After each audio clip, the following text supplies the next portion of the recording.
மதுரையில் காவலர் எரித்துக் கொல்லப்பட்ட வழக்கில் ஆட்டோ ஓட்டுநரை போலீசார் துப்பாக்கியால் சுட்டு பிடித்திருக்கிறார்கள். இதுகுறித்த கூடுதல் விவரங்களோடு மணிகண்ட பிரபு நம்மோடு இணைந்திருக்கிறார். அவரிடம் பேசலாம். மணிகண்ட பிரபு, இந்த வழக்கின் பின்னணி என்ன?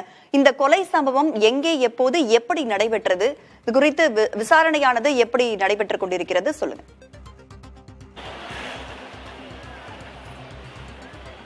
ராதா, மதுரையில் காவலர் எரித்து கொலை செய்யப்பட்ட வழக்கில் ஆட்டோ ஓட்டுநரை காவல்துறையினர் துப்பாக்கிச்சூடு நடத்தி பிடித்திருக்கிறார்கள். காவல்துறையினுடைய முதல் கட்ட விசாரணையில் பணத்திற்காக காவலர் எரித்து கொலை செய்யப்பட்டிருக்கிறார் என்கிற தகவலானது வெளியே வந்திருக்கிறது. மதுரையில் கடந்த 18ஆம் தேதி மதுரை தேசிய நெடுஞ்சாலையில், அதாவது விமான நிலையம் செல்லக்கூடிய ஈச்சநேரி பகுதியில் விருதுநகரைச் சேர்ந்த மலையரசன், இவர் சிவகங்கை மாவட்ட காவல்துறையில் தனிப்படை காவலராக இருந்திருக்கிறார். பல்வேறு குற்ற வழக்குகளில் தீவிர விசாரணை மேற்கொண்டு குற்றவாளிகளை பிடித்து சிறப்பான காவலர் என்கிற விருதையும் அந்த மாவட்ட காவல்துறையால் பெற்றிருந்தார். இந்த நிலையில்தான் 19ஆம் தேதி அவரது உடல் பாதி எரிந்த நிலையில் அடையாளம் காண முடியாத வகையில் அவரது உடல் கண்டெடுக்கப்பட்டது. இது தொடர்பாக பெருங்குடி காவல்துறையினர் வழக்கு பதிவு செய்து விசாரணை மேற்கொண்டு வந்தார்கள். அவருடைய மனைவி ஒரு வாரத்திற்கு முன்பாக சாலை விபத்தில் உயிரிழந்தால் இது குடும்ப உறவினர்களால் செய்யப்பட்டதா அல்லது வழக்குகளில் ஏதேனும் குற்றவாளிகள் இவரை கடத்தி கொலை செய்தார்களா என்கிற அடிப்படையில் விசாரணை தீவிரப்படுத்தப்பட்டு கிட்டத்தட்ட 3க்கும் மேற்பட்ட தனிப்படைகள் அமைக்கப்பட்டு இந்த வழக்கு புலன் விசாரணை செய்யப்பட்டது.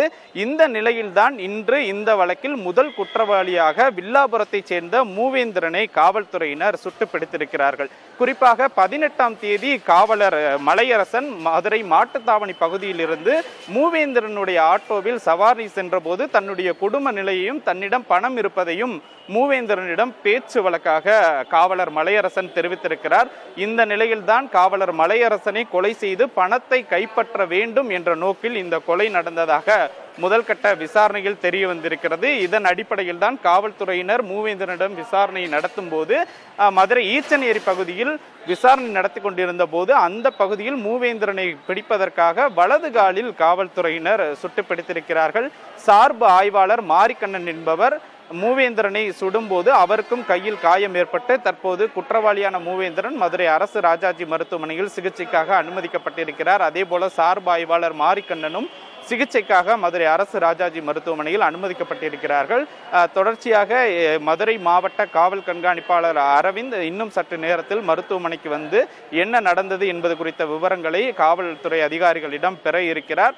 இந்த வழக்கு கிட்டத்தட்ட 18ஆம் தேதி நடந்த இந்த சம்பவத்தில் ஒரு வாரமாகவே எந்த ஒரு துப்பும் துலங்காத நிலையில் 6 பேரை சந்தேகத்தின் அடிப்படையில் போலீசார் விசாரித்து வந்த நிலையில் முதல் குற்றவாளியாக மூவேந்திரனை காவல்துறையினர் சுட்டுப்பிடித்திருக்கிறார்கள்.